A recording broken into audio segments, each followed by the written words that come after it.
Internet. Let's be honest, Trump has nothing to do with Dragon's Dogma 2, but that doesn't make it any less of a trash game. Let's get into it. This short review will have some spoilers. You've been warned. Now, getting the easy stuff out of the way, your in-game purchases aren't a thing if you don't want them to be. This may be one of the better monetization models we'll get, so pick and choose your battles. You can't have everything, right? As for the game's crashes and moments in which your character is auditioning to become a Baywatch star, I can say that if you turn most of the visual effects and textures to a minimum, you'll at least survive the cities and towns, and if you cap your frame rate at a pleb 30 FPS, then you'll only crash once in a while. Good with that? Now let's get to the shit that really pissed me off. You look angry and upset. A few points of the game that have found a way to get my blood boiling. 1. Escort quests. Bring an NPC from point A to point B. The game's way of saying, good job making it to a new town, how about you walk all the way back to where you started? I don't look at that as a bad thing. I look at that as a good thing. These quests should be the chance for the game to entice the player into exploring the unknown. Random botanist wants protection, venturing out into the woods near dangerous lands. You clear out the map fog on a viable path, learn more about the world you currently inhabit, and make some gold along the way. Or you take me back to the starting city for the 15th time. I view it as a badge of honor.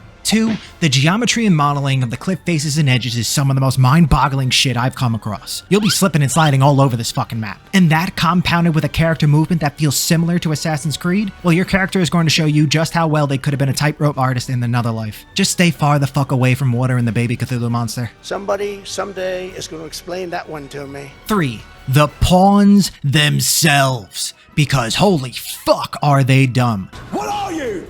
An idiot sandwich. More than willing to prove my point from number 2, these are the companions that are supposed to have your back and take on a dragon with you. Well, they'll be the same ones that just sit back and watch you as you get jumped by a group of goblins. Yeah, I didn't do it.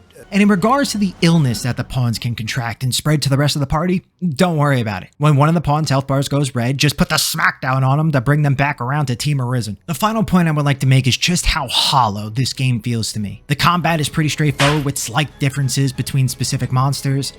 And that's a good thing, not a bad thing. It's a good thing. Main idea, jump on their head, poke them in the face, rinse and repeat. Very good thing, actually.